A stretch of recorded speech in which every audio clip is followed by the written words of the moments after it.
Hjortyven Anglo-Latin i samarbejde med Danske Bank og Nordea har købt Kongens Have og taget den fra den danske befolkning. Danish investors are in general very interested in our way of doing business and the company Anglo Platinum in general. So we are very pleased to be here. That's very nice. Der er én mulighed for, at den danske befolkning kan redde Kongens Have, og det er, at de går på eBay og byder på den, hvor den er sat til salg af Stop Hjortyven.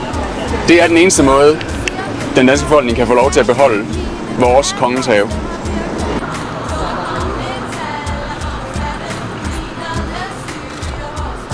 Vi vil gerne med det her event vise københavnerne, hvad der foregår i Sydafrika. Prøve at få det lidt tættere på.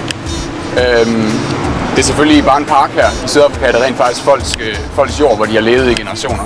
Og det er deres landbrug, og det er den måde, de forsørger deres familier på, som simpelthen er blevet revet væk fra dem af Anglo-Latin og Anglo-American, støttet af Danske Bank og Nordea her fra Danmark.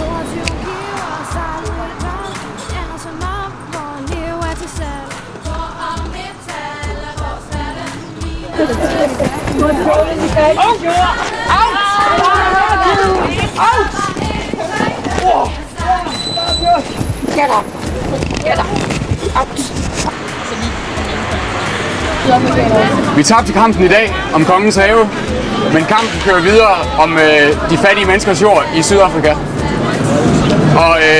Og det betyder altså, at vi skal have opbakning fra den danske befolkning, hvis vi skal have Nordea og Danske Bank til at forstå, at det her det er ikke i orden. Så vi opfordrer alle i Danmark til at tage den her op, melde sig ind på Facebook, se vores hjemmeside og opfordre jeres bank til at trække deres penge ud af Anglo-Latin og Anglo-American.